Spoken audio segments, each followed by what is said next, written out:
Subscribe करें और bell दबाएं ताकि कोई खबर रह न जाए।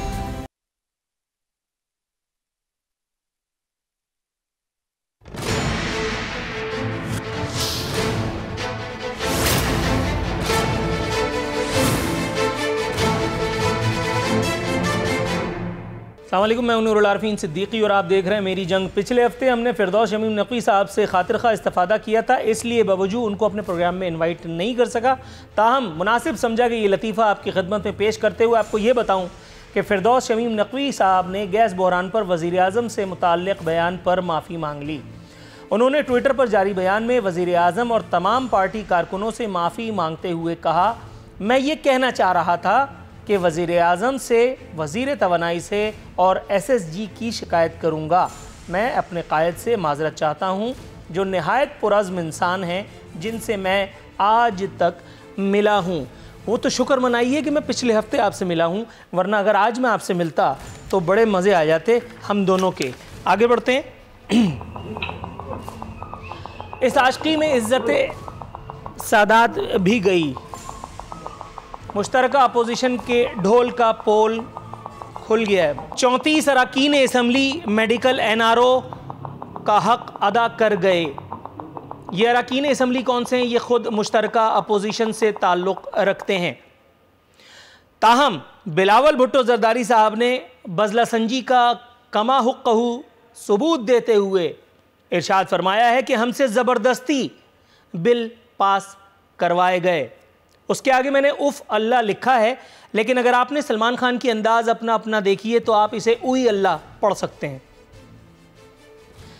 सबसे मज़े की बात यह है कि यहाँ साद रफ़ीक साहब जैसे इनकलाबी इन्वर्टेड कॉमाज में कह रहा हूँ, ये लोहे के चने भी हुकूमत का, यानी तब्दीली वाली हुकूमत का एतमाद सही साबित कर गए, और वो भी इस मौके पर अपनी अपीयरेंस देने से कतराते रहे। एक साहब फरमा रहे हैं कि अपोजिशन में भी गैरतमंद मौजूद। ज़रूरतमंद को मेरा ख्याल है ये गैरतमंद कह गए, गलती बहरहाल इंसान से ही होती है। अपोजिशन कह रही है कि हमने धोखा देने वालों का पता चला लिया। पता तो आपने पिछले सेनेट के इलेक्शंस में भी चला लिया था, हुआ क्या? उसके बाद ना कुछ होना था और ना कुछ हुआ। अच्छी बात यह है कि इंसदादे मनी लॉन्ड्रिंग समेत अहम बिल्स पास हो गए। ताहम इस दौरान में एक अहम इंकशाफ, ये शायद एक गैर अहम इंकशाफ ये हुआ कि इसहाक डार साहब के वालिद की साइकिलों की दुकान के बारे में बताया गया कि ये ऐसा लग रहा था कि साइकिलों की दुकान नहीं बल्कि मर्सिडीज़ शोरूम के मालिक हैं।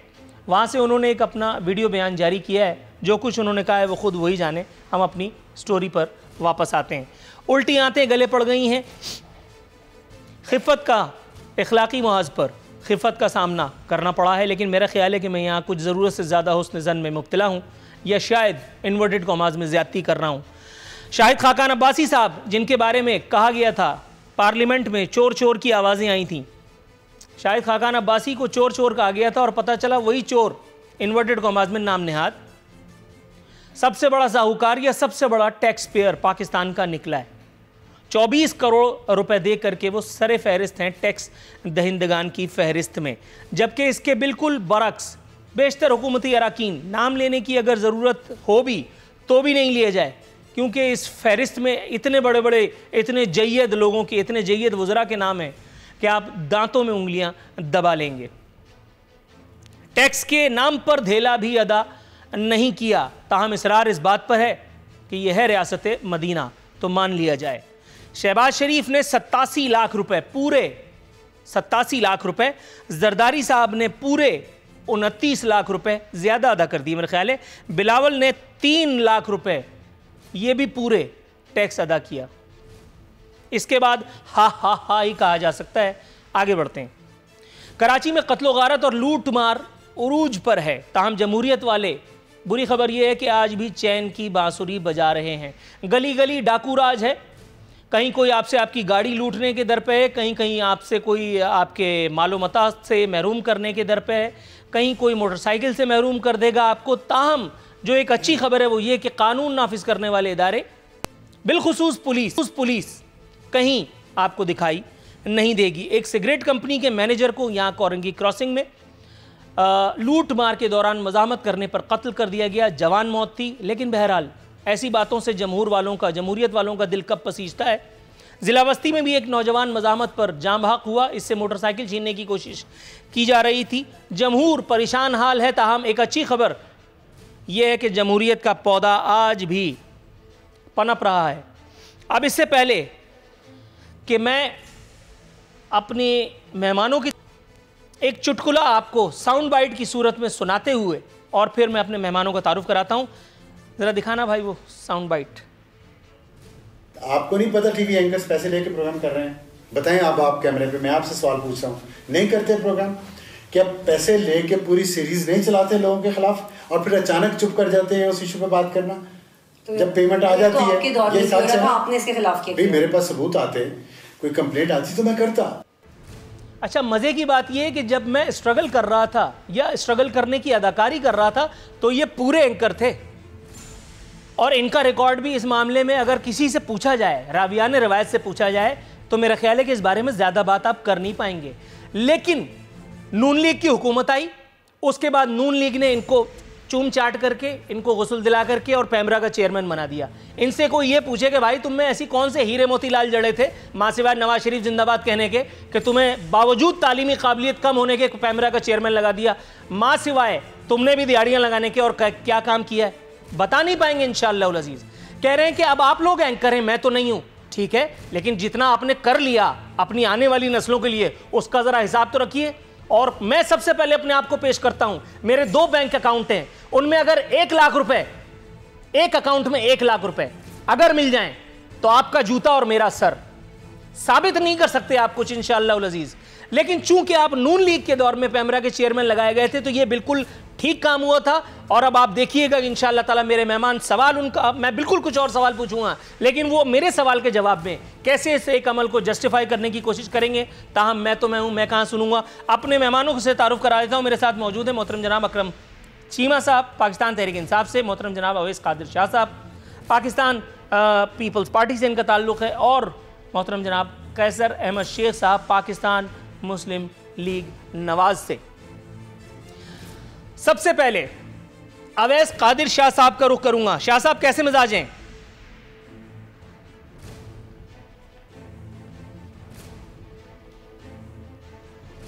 कंफ्यूजी आई हुई फुटेज आई है मेरा। शाह साहब आपको मेरी आवाज आ रही है? आपकी आवाज आ रही है? मेरी आवाज आ रही है? सर जरा जरूरत से ज्यादा आ रही है। अच्छा, पूछना यह था सर कि ये मेडिकल एनआरओ का हक तो कमा हुक्कहू अदा किया है, इसकी वजह अगर आप बताएं तो भी ठीक है, अगर आप कन्नी कतरा के निकल जाएं तो भी ठीक है, लेकिन सवाल पूछना चूंकि मेरा हक है तो मैं अपने हक का इस्तेमाल करते हुए आपसे ये पूछना चाहूँगा कि बिलावल साहब कह रहे हैं हमसे ज़बरदस्ती बिल पास करवाए गए। फुटेज में कहीं कोई तीर, तोप, तलवार, तमंचा, बंदूक, कहीं कोई चीज़ नज़र तो नहीं आई सर। कौन कोड़ा बरदार इनके सर पे खड़ा हुआ था कि जो ज़बरदस्ती सब कुछ करवा गया? सबसे पहले तो ये कहूंगा कि कहते हैं कि नूरुल आरफीन का अंदाज़े बयां कुछ और। माशाल्लाह आपका अंदाज़े बयां ऐसा है कि आपने जब बात करना शुरू की या थोड़ा इंट्रो दिया तो उसमें बहुत सी चीज़ें वाज़े भी हो गई और आपने डायरेक्शंस भी बता दिए। देखिए, बिलावल साहब ने जो बात कही वो उसका मकसद ये नहीं था, उसका बयान भी ज़रा कुछ और था। और आप अगर ये कहेंगे कि उनके ऊपर कोई खड़ा था या किसी ने उनको मजबूर किया, देखिए एक नॉर्म्स होते हैं नेशनल असेंबली के। नेशनल असेंबली इस मुल्क का सबसे बालातर फोरम है, वहाँ पे अगर लीडर ऑफ अपोजिशन को बोलने ना दिया जाए और सबसे बड़ी पार्टी के लीडर को बात करने ना दिया जाए, उनकी माइक्स बंद किए जाएं, अगर वो एक जो वहाँ का जमहूरी हक है, जो वहाँ पे जो स्पीकर का डिस्क्रिशन पावर नहीं है। मेरे साथ दोनों मेरे भाई एमएनए साहिबान बैठे हैं, ये बता सकते हैं कि अगर अपोजिशन ये बात कहती है कि हमें वोट काउंट किया जाए, वोट का काउंट हो सकता है। बहुत दफा अगर आपने देखा हो कि 2008 से 2013 तक पाकिस्तान पीपल्स पार्टी जब नेशनल असेंबली में थी और ये उंगली उठाई गई कि इस वक्त काउंटिंग होगी, तो पाकिस्तान पीपल्स पार्टी जब हुकूमत में थी उन्होंने खुद ऑफर्स की थी कि अपोजिशन अगर चाहे तो खुद एमएनएस को बात करके काउंट कर सकती है। आखिर क्या वजह थी कि वोट काउंट भी नहीं किया गया और कहा गया कि स्पीकर का डिस्क्रिशन है? ये स्पीकर का डिस्क्रिशन बिल्कुल नहीं है। तो आप ये बताएं कि ये जबरदस्ती बिल पास करना ना हुआ तो क्या हुआ, किसने जबरदस्ती किसके साथ की? अब तो ये वहां बैठे हुए वो सिलेक्टेड लोग ही बता सकते हैं जिनको टास्क दिया गया था कि एट एनी कॉस्ट कुछ भी करके आपको ये बिल पास करना है। ना आपको किसी की माननी है, आपको कुछ भी करना पड़े ये बिल पास हो सकते हैं। देखिए, पाकिस्तान पीपल्स पार्टी ने कभी भी इस मुल्क के कोई भी चीज जो इस मुल्क की बका के लिए हो उसमें हमेशा अपोजिशन का साथ दिया है, उसमें हमेशा हम हुकूमत का साथ दिया है। कोई ऐसा नेशनल कॉज हो जैसे कोरोना आया तो मेरे चेयरमैन ने सबसे पहले कहा था ये कि मैं इमरान खान से कितना भी इश्यूज पे नाराज हूँ, उनकी पॉलिटिक्स कितनी भी खराब है, हम कितना क्रिटिसाइज करते हैं, लेकिन ये जो कोरोना का इशू है इस इशू पे वो मेरा वजीर आजम है और वो कदम बढ़ाएं, हम उनके साथ खड़े हैं। राइट सर, इश्यूज की पॉलिटिक्स होनी चाहिए। इस्तदा है, मैं आपसे बसद इस जो इनकिसार मैं जाना चाहूँगा कैसर अहमद शेख साहब के पास, अकरम चीमा साहब को मज़ीद इंतज़ार की जहमत में मुब्तला करते हुए, क्योंकि नून लीग से मुताल्लिक़ सवाल अभी अधूरा है। कैसर अहमद शेख साहब, सर आप मुझे सुन सकते हैं?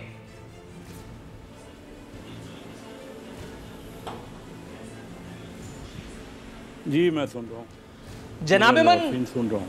ये लोहे के चने भी यानी साद रफ़ी साहब अलमारूफ दौरे हाजिर के सबसे बड़े इनकलाबी भी वहाँ नहीं पहुँचे। हो सकता है तबीयत ख़राब हो गई हो सकता है कोई और काम पड़ गया हो, लेकिन यकनशुद पूरे 16 शुद सबसे ज़्यादा अरकान जिसके गायब थे वो खैर से नून लीग ही थी। दूसरी बात, इस बात को, इस तासुर को कैसे आप झुटलाएंगे? कोशिश तो बहरहाल आपके हाथ में, आप कोशिश कर लीजिए कि ये जो मेडिकल एनआरओ था उसका हक अदा करने की कमा हुक्कहू कोशिश थी जो बहरहाल नून लीग को एक्सपोज कर गई।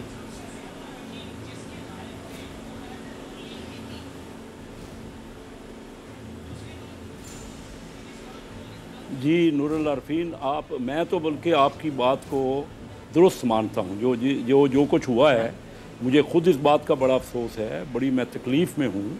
ठीक है, प्रेशर रहते हैं, प्रेशर थे, इसमें कोई आप अग्री कर गए कि प्रेशर थे और ये नहीं होना चाहिए था, और ना ही वो सही तरीके से वहाँ पे जैसे अभी बात हो रही थी। जी नहीं, मैं बिल्कुल एग्री कर रहा हूँ, आपसे एग्री कर रहा हूँ और इंडोर्स कर रहा हूँ कि ये बिल्कुल नहीं होना चाहिए था, और मैं खुद इस पर बड़ा रंजीदा हूँ।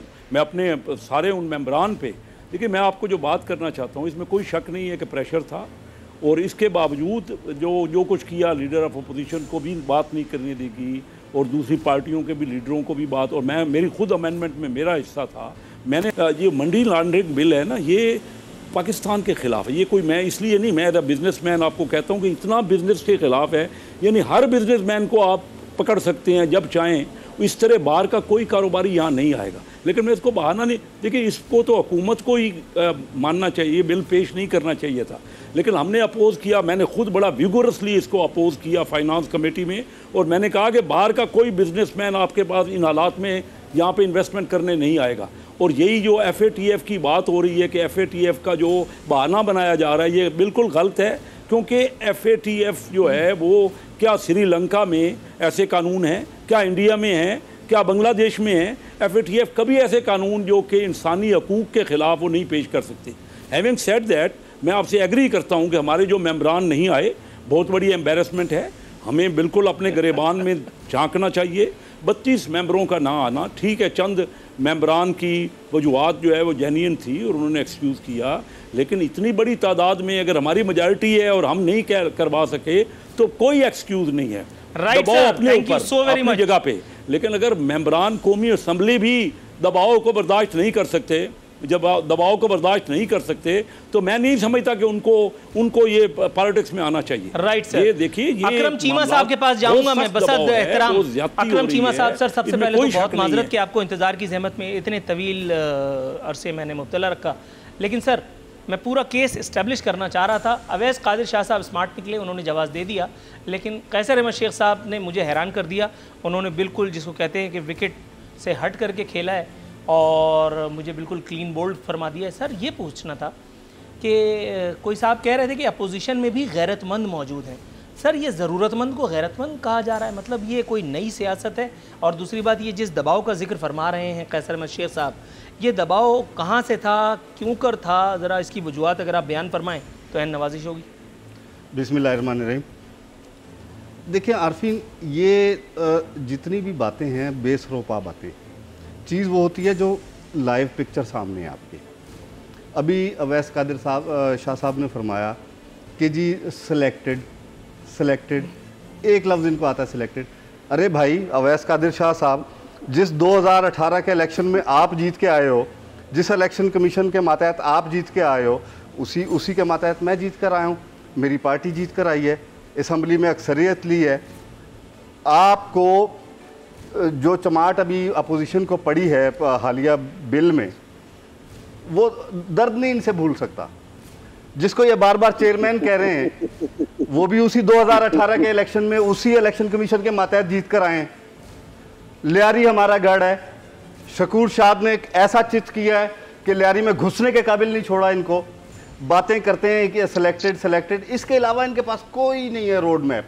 खुद अवैस कादिर शाह साहब बतौर वज़ीर ट्रांसपोर्ट सबसे फेल तरीन आदमी है मेरी नज़र में।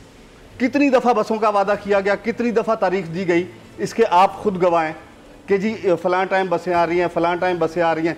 एक बस कराची को ये शख्स बतौर वज़ीर ट्रांसपोर्ट नहीं दे सका। अगर हम अपने मौजू ठीक है, सिर्फ बातें करना आसान है। देखें, जब तक इशूज़ की सियासत नहीं करेंगे, इशूज़ की रिजॉल्व की बात नहीं करेंगे, तो आपकी सियासत अब आगे नहीं चलने वाली।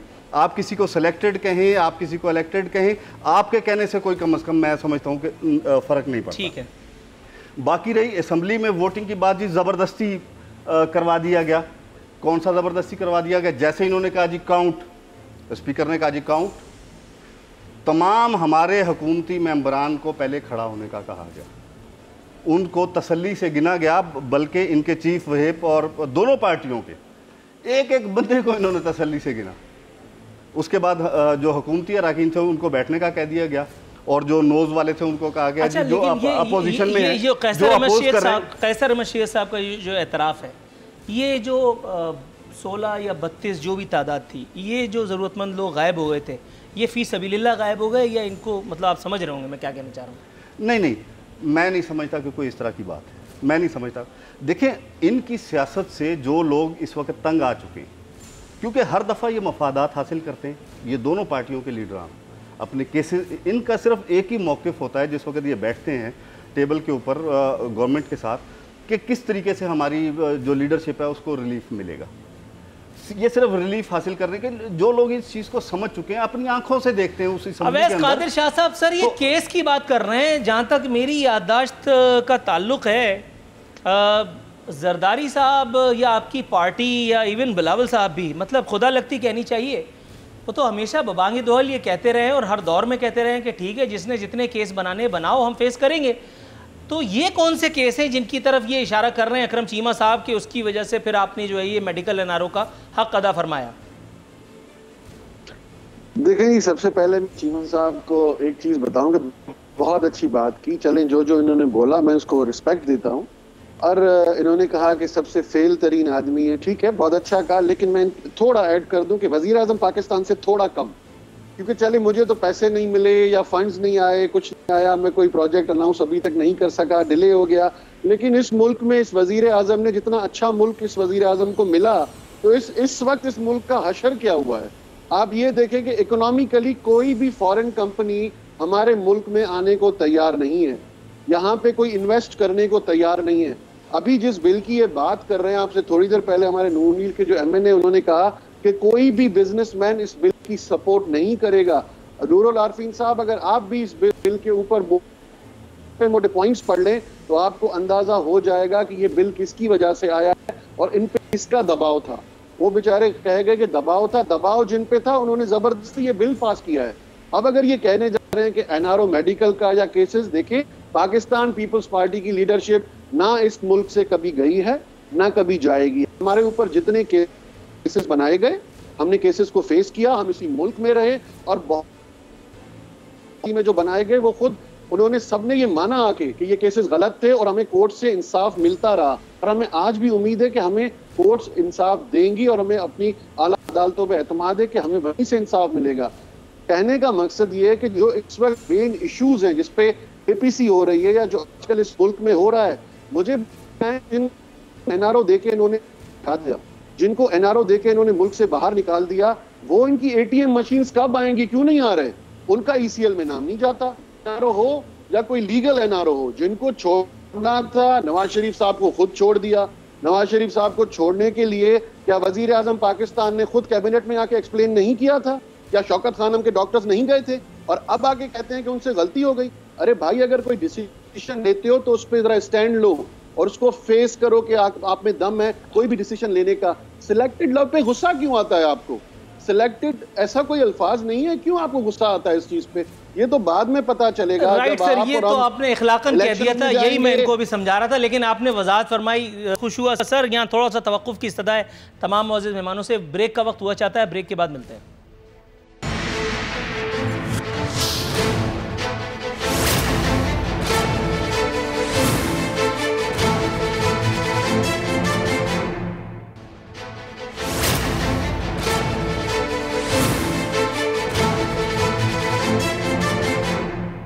वेलकम बैक नाज़रीन, दस्तूर हमारे मेहमान हमारे साथ मौजूद हैं।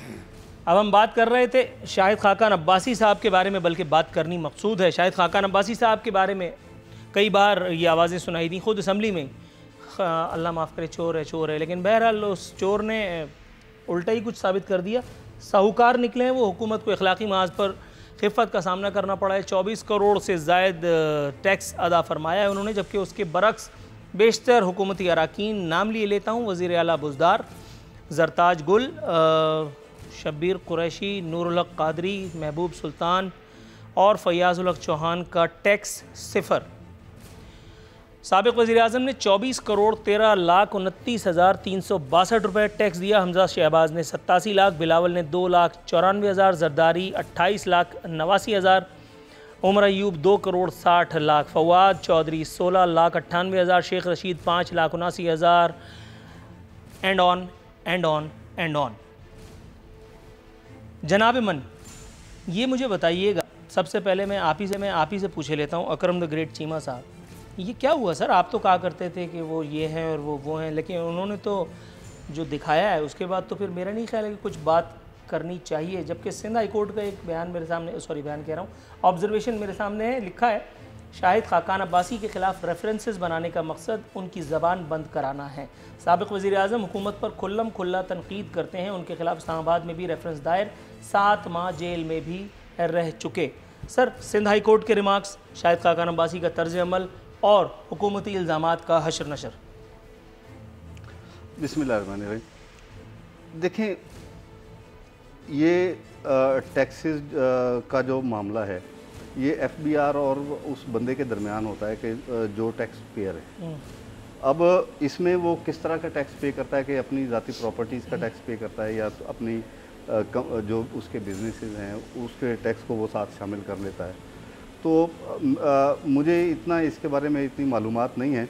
बहरहाल अगर खाकान अब्बासी साहब ने इतना टैक्स जमा कराया है तो बिल्कुल जमा कराया होगा, तो ये फिगर्स आप। लेकिन शाहिद खाकान अब्बासी साहब का इनकिसार ज़रा मुलाज़ा फरमाइए। मैंने आते हुए पढ़ा, उन्होंने कहा कि मैंने टैक्स अदा करके एहसान नहीं किया, ये मेरा काम था, ये मेरा फ़र्ज़ था। जी बिल्कुल, तो हर पाकिस्तानी का अल्हम्दुलिल्लाह ठीक है, ये हर फ़र्ज़ अव्वलीन है कि ये जिन मुज़रा की मैंने नाम लिए ये पाकिस्तानी नहीं है, इन्होंने टैक्स 0 दिया। शाहिद खाकान अब्बासी अकेला पाकिस्तानी है। देखें, अगर किसी ने नहीं दिया तो उसका जवाब मैं समझता हूँ कि ये कारोबारी मामलात हैं। इसका जवाब अगर आरफीन भाई आप उनसे लें तो मैं समझूंगा कि ज़्यादा बेहतर है, बजाय इसके कि मैं किसी की सफाइयाँ यहाँ पर देता रहूँ कि उसने क्यों टैक्स नहीं दिया। ठीक, मुनासिब नहीं होगी बात। ठीक है। अच्छा, कैसर अहमद शेख साहब, सर अब आप यही सवाल अगर आपसे पूछा जाए तो आपका जवाब क्या होगा? हुजूर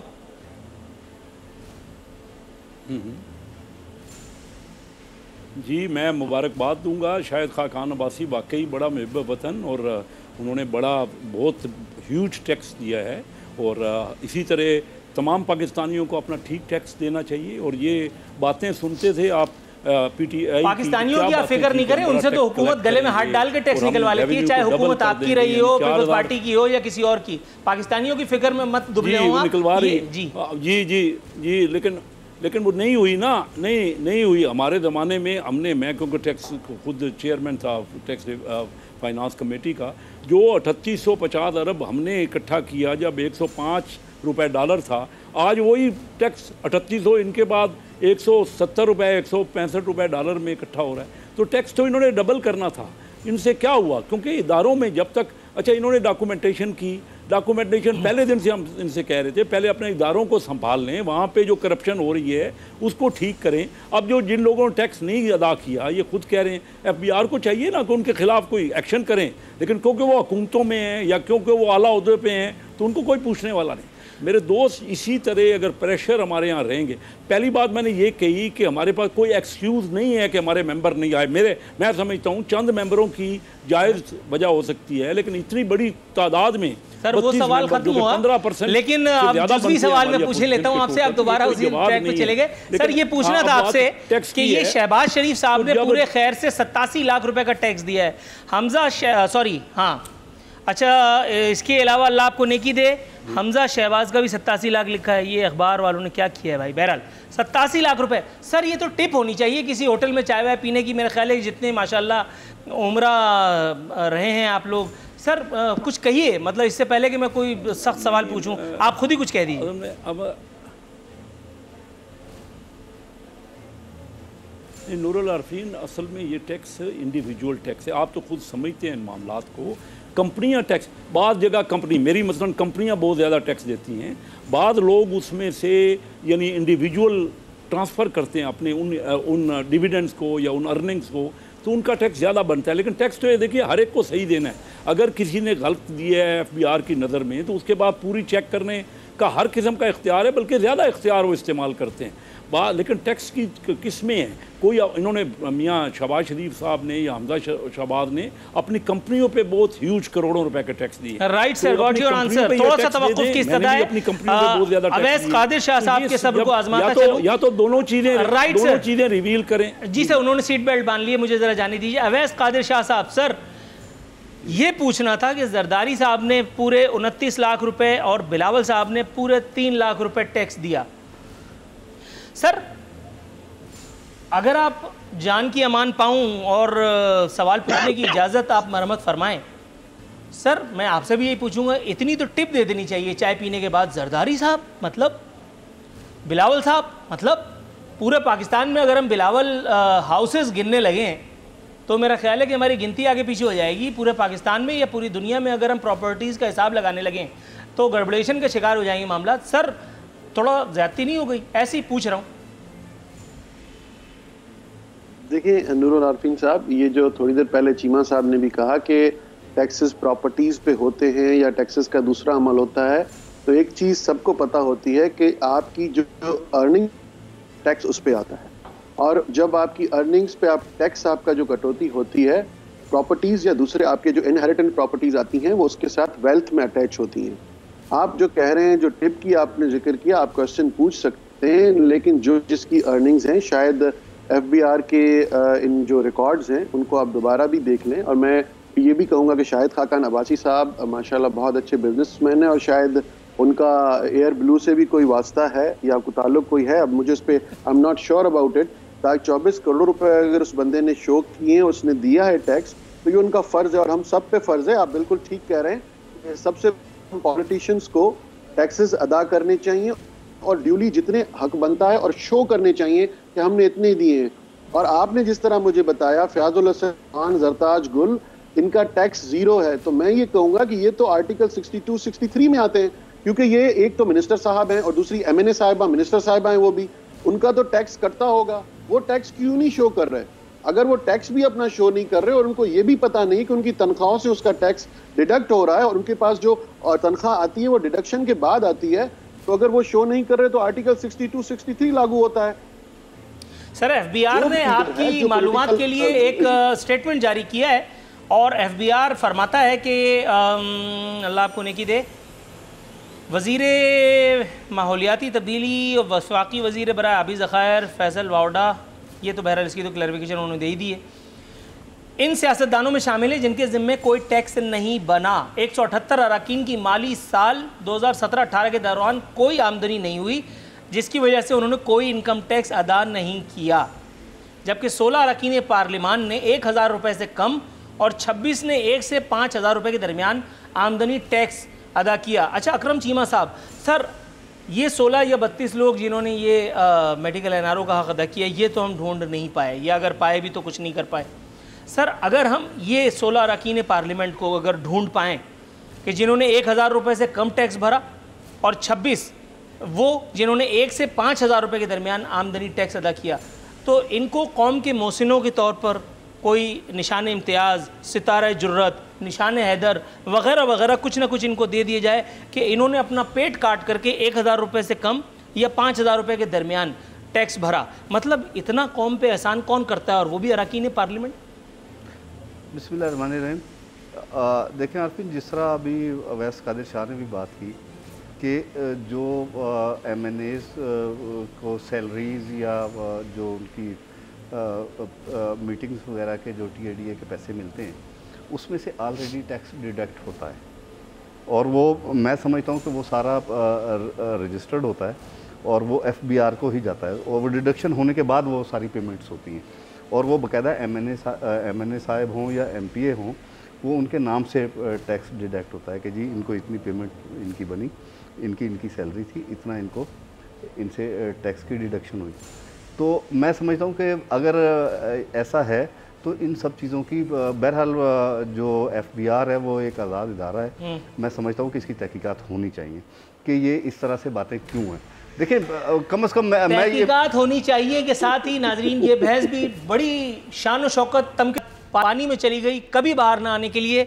लेकिन यहाँ ये ज़रूर पता चल गया कि अरकान पार्लियामेंट इनकी गुर्बत एक ऐसा लामुतनाही, एक ऐसा वसी और अरीज़ सब्जेक्ट है कि जिसके ऊपर अगर हम बात करने बैठें तो आंसुओं के दरिया भी कम पड़ेंगे इन गुरबा की गुर्बत का हक अदा करने के लिए या इनको दाद व तहसीन देने के लिए। यहाँ वक्त हुआ एक मुख्तसर से कमर्शियल ब्रेक पे जाने का।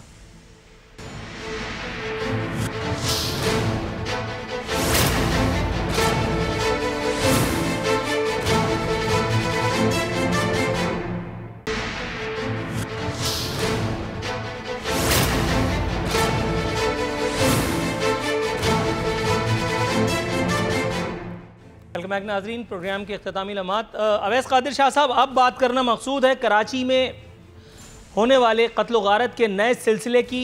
ये जो गली गली लूट मार का एक सीज़न आ चुका है। सर डाकू राज है, पुलिस वालों की टारगेट किलिंग हो रही है। परसों यहाँ बल्कि पिछले हफ्ते ही एक सिगरेट कंपनी के मैनेजर को गाड़ी से छीन छान करने की कोशिश में मज़ाहमत का कोशिश यानी करने पर उनको जो है वो टारगेट किया गया। जवान आदमी था, वो बेचारा अपनी जान से गया। ज़िला वस्ती में एक लड़का है, उससे मोटरसाइकिल छीनने की कोशिश की जा रही थी, वो भी अपनी जान से गया। ये चंद एक वाक़यात बता रहा हूँ मैं।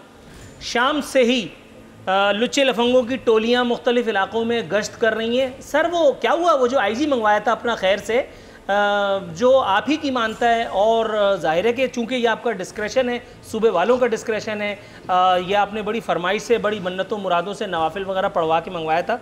सर ज़रा कुछ फ़ोन वोन कीजिए, ज़रा पूछिए उनसे कि कभी अपने महल से भी निकलें, ज़रा झांक लिया करें मुहाफ़िज़ों के झुरमुट से, ताकि उनको पता चले कि कहाँ जा रही है बारात। आरफीन साहब, आपने जो ये एक दो वाक़यात बताए ये बिल्कुल नहीं होने चाहिए। ये भी कोई भी वाक़या किसी किस्म का भी हो, पाकिस्तान के किसी भी शहर में नहीं होना चाहिए।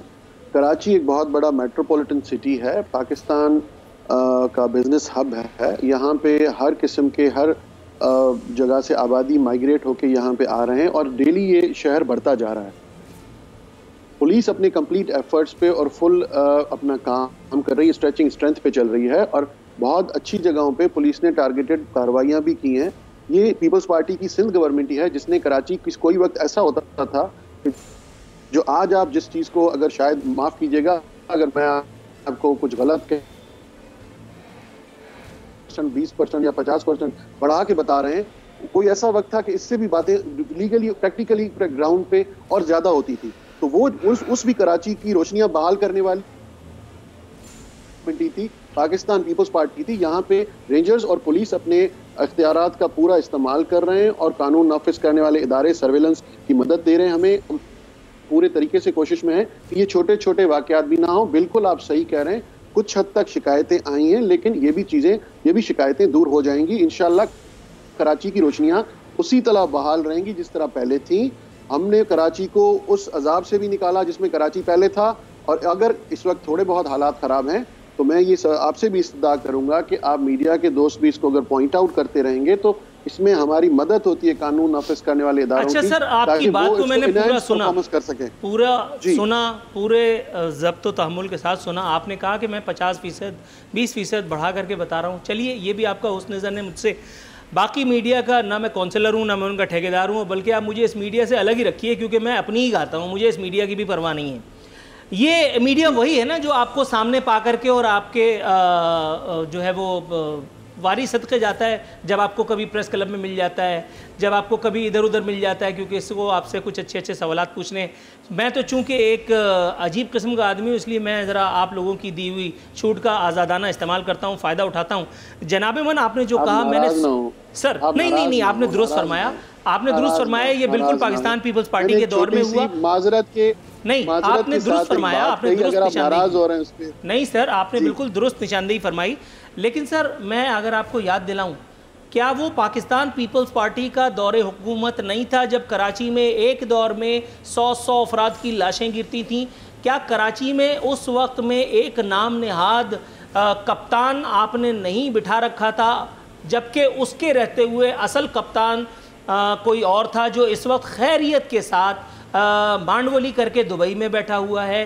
सर, आप बिल्कुल दुरुस्त फरमा रहे हैं, लेकिन जिसे आप इक्का दुक्का वाक़यात कह रहे हैं ना, अगर कभी आप मेरे जगह आ जाएं और वो ज़िंदगी गुजारें जो मुझ जैसे लोग गुजारते हैं, बिलीव यू मी सर, जो कुछ आपके पास है वो बचाना मुश्किल हो जाएगा। लेकिन बहरहाल, ये जो जिरा मैंने की, मैं इस पर आपसे तहे दिल से माफ़ी का खास्तगार हूँ। अगर आपको दिल आज़ारी हुई हो, अगर आपसे माजरत करता हूँ। नहीं, देखिए, क्योंकि आपने शायद इस चीज़ को नेगेटिवली ले लिया। मैंने पहले भी रिक्वेस्ट की, नॉट एट ऑल सर, एक भी वाकया मेरे मुल्क के किसी भी शहर में कोई वाकया नहीं होना चाहिए। हमने तो सियालकोट वाले वाकये को भी कंडेम किया था। मैं तो ये दुआ करता हूँ कि मेरे मुल्क में जहाँ जहाँ जो लोग रहते हैं वो सब सेफ रहें।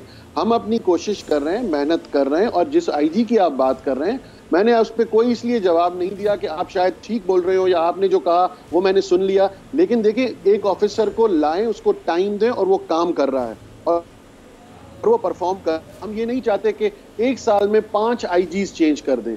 तो अगर 5 आईजीज चेंज किए जाएंगे 12 महीनों में, तो एक ऑफिसर को काम करने का कोई टाइम मिलेगा? ठीक है, तो बाकी बिल्कुल नहीं होने चाहिए। You are in right in this direction. और हमारी कोशिश होगी कि हमारे कराची में, जहां से मेरा शहर शुरू होता है और जहां समंदर के करीब खत्म होता है, वो जितने भी लोग बसते हैं, हमारी जिम्मेदारी है उनकी हिफाजत करना। सिंध गवर्नमेंट की जिम्मेदारी है और हम अपनी जिम्मेदारी इंशाल्लाह पूरी कर रहे हैं और आगे भी करते रहेंगे। दुरुस्त है सर, आपका जवाब शुक्रिया के साथ मौसूल हुआ।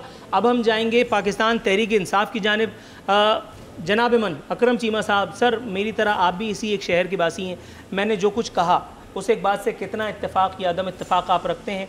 और जो अश्योरेंस पाकिस्तान पीपल्स पार्टी ने, अवैस कादिर शाह साहब ने अभी दी है, आप उससे किस हद तक मुतमईन हैं? बिस्मिल्लाहिर्रहमानिर्रहीम। देखें आरफीन, जिस तरह अवैस कादिर शाह साहब ने अभी कहा है, मैं उससे बिल्कुल इत्तेफाक नहीं करता। ये इश्यूज़ डिफरेंट हैं। देखें, यही पीपल्स पार्टी थी जिस वक्त रोज़ यहाँ पर खून की नदियाँ बहती थी, हर बंदे को उठा लिया जाता था, कोई ना कोई ताजर महफूज था। ये तो हमारे जो फ़ौजी इदारे हैं उन्होंने आके यहाँ पर काम किया, रेंजर्स ने आके यहाँ पर कुर्बानियाँ दी और बेपनाह लोगों को शहीद करवाया। पुलिस के लोग भी इसमें शहीद हुए, फिर जाके इस शहर का अमन लौटा है। इसमें पीपल्स पार्टी का तो किसी किस्म का मैं कोई किरदार तस्लीम करने पे तैयार नहीं हूँ। नंबर 1। नंबर 2, कराची का सबसे बड़ा कराची का जो सबसे बड़ा इशू है वो इस वक्त ये है कि देखिए, कराची वाहिद दुनिया का मेट्रोपॉलिटन सिटी है जिसके अंदर जो पुलिसिंग का निज़ाम है वो उस शहर से ताल्लुक़ नहीं रखता। इस वक्त कराची के अंदर जितने भी SHOs तैनात हैं, जितने भी DSPs तैनात हैं, जितनी भी पुलिस की नफरी है, उनको भर्ती अंदरूने सिंध किया जाता है, उसके बाद ट्रांसफ़र उसको कराची कर दिया जाता है, क्योंकि यहाँ पर ये समझते हैं कि इस तरीके से इनकी अभी हाल ही में अवैस कादिर शाह साहब, बात के बाद आपकी तरफ दोबारा आ रहा हूं। हाल ही में अवैस कादिर शाह साहब, मैं आपके पास दोबारा आता हूं। अभी हाल ही में आपके सामने मैंने 100 कुछ बंदों की लिस्ट दिखाई थी जिन SHOs को वहाँ से ट्रांसफ़र करके कराची भेजा गया।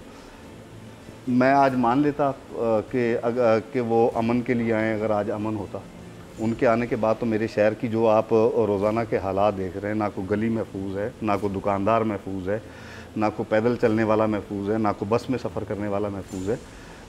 जंगल का कानून वापस आता जा रहा है। जंगल का इदारों की दी हुई कुर्बानियों को रायगा किया जा रहा है, प्री प्लान। सर इख्तिसार के साथ अगर आप बयान फरमाएं अवैस कादिर शाह साहब, फिर मैं पाकिस्तान मुस्लिम लीग नवाज के पास फाइनल वर्ड लेने जाऊंगा इख्तिसार के साथ। आरफीन साहब सिर्फ 1 मिनट। आरफीन साहब मुझे ये बता दें कि जिनकी वजह से कराची का अमन खराब होता रहा, जिनकी वजह से कराची बदनाम होता रहा, जिनकी वजह से हालात खराब रहे, आज वो किन के साथ हैं, वो किन के साथ बैठे हैं? दूसरी बात, मुझे सबसे बड़ा एतराज ये है कि अभी तक मेरे भाई चीमा साहब को ये नहीं कहना चाहिए था कि अंदरून सिंध, कराची अंदरून सिंध, ये आखिर क्या किस किस्म की चीजें प्लांट करने की कोशिश कर रहे हैं। अगर यही माइंड सेट रहा, यही चीजें रही, तो हालात ये तो किसी और तरफ हालात को किसी और डायरेक्शन में लेके जा रहे हैं। जिन लोगों को यहाँ पर ट्रांसफर किया गया है, उनको वहां के लिए भर्ती किया गया था, उनको यहाँ ट्रांसफर करने का क्या जवाब? साहब आप मुझे बोलने दें, मेरा कहने का ये मुझे बोलने दें, मेरी बात सुने, देखें आप हिम्मत रखें सुनने की। दूसरी बात, अगर आप कहते हैं कि कानून नाफिज करने वाले अदारे, ये पाकिस्तान पीपल्स पार्टी की गवर्नमेंट थी जिसने रेंजर्स को यहाँ लाए, जिन्होंने परमिशन दी, हमारी पुलिस के जवान शहीद हुए। सर बिल्कुल वक्त की शदीद कमी मेरे सामने आ चुकी है अवैस कादिर शाह साहब। अनफॉर्चुनेटली मुझे नून लीग का वर्जन लेना है। सर इंतहाई इख्तिसार के साथ आप इस बारे में अगर कोई राय नहीं करना चाहें, कैसर अहमद शेख साहब। जी बिल्कुल बिल्कुल इंतहाई इख्तिसार। देखिए जो लॉ एंड ऑर्डर सूरत हाल थी और जो बेहतरी आई पाकिस्तान मुस्लिम लीग के दौर में, बिल्कुल रेंजर्स ने भी काम किया, पीपल पार्टी भी हमारे साथ थी। लेकिन हमारी लीडरशिप मियां नवाज शरीफ साहब की, जब वो खुद कराची आए, हालात में बहुत बेहतरी आई। मैं सिर्फ अब कराची की बात नहीं है, पूरे मुल्क में लॉ एंड ऑर्डर की सूरत हाल ख़राब है, उसमें बिल्कुल लॉ इन्फोर्सिंग एजेंसीज़ को रोल प्ले करना है। लेकिन जब आप 1 करोड़ लोगों को नौकरियां देनी हो और यहाँ पे 10-20 लाख नए बेरोज़गार हो जाएं, और जब यहाँ पे डेवलपमेंट ही नहीं हो, इस साल 1.5% तरक्की हो, आबादी ज़्यादा बढ़ रही हो, आमदन लोगों की नहीं हो, तो आप रोक नहीं सकेंगे, चाहे जितनी भी लॉ एनफोर्सिंग को मजबूत कर लें। Right sir, got your answer. नाज़रीन, अवैस कादिर शाह साहब, अकरम चीमा साहब और शेख साहब से गुफ्तगू के सिलसिले को वाइंड अप करना पड़ेगा। कल इंशाअल्लाह ताला बशर्ते ज़िंदगी हाज़िर खिदमत होंगे। फ़ी अमान अल्लाह।